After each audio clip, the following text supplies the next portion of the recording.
जसा माझा जॉबचा पहिला दिवस गेलाय का नाही ते बघून तर मला वाटतं हे धंदाच खोलावं. कारण ह्या धंद्यामध्ये एवढं मार्जिन असतं तुम्हाला काय सांगावं. जिथं जाताल तुम्ही चहाची टपरी उघडून बसू शकतात. एवढा धंदा होतं की तुम्हाला काय सांगू. त्याच्यानंतर आबळ वगैरे आलं होतं जरासं आणि इथल्या बिल्डिंगा बघून भाई खतरनाक.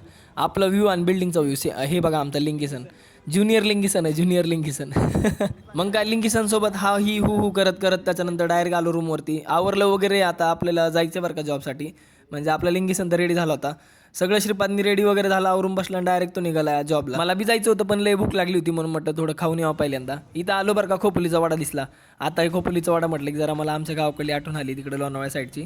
मग मी पराठा घेतला खोपोलीचा वाडा तर काय खाल्ला नाही बाद झालं. आता इथं लय धुळण ऊन लय लागायला लागलं म्हणून म्हटलं पार्सल दे बाबा भैया जाऊन खातो रूमवरतीच. मग काय आलो ऊन लय ऊन पडलं पिंपरी चिंचवडमध्ये. गाडी वगैरे काढली आपली खतरनाक यशाची गाडी आपल्याला तोपर्यंत रूमवर आलो मग सगळं वाटून वगैरे घेतलं जेवायला.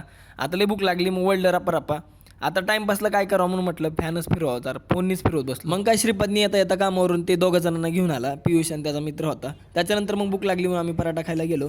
हे बघा आमचे एम आर सर आपला भाऊ बी एम खतरनाक एम आरची तयारी त्याची बघू शकता. चपला बिपला काय जे भेटेल ते घालून गेला. भूक लागली म्हणून अजून वापस पराठा आणि ते राईस पराठा करीत करीत भाऊ काय सांगू तुम्हाला. त्याच्यानंतर मग आम्ही इथली रबडी वळली. आता हे पियुष आणि ते आलं होतं त्याला क्लासेस वगैरे बघायचे होते. मग आलो रूमवर बाकी भेटू तुम्हाला उद्या.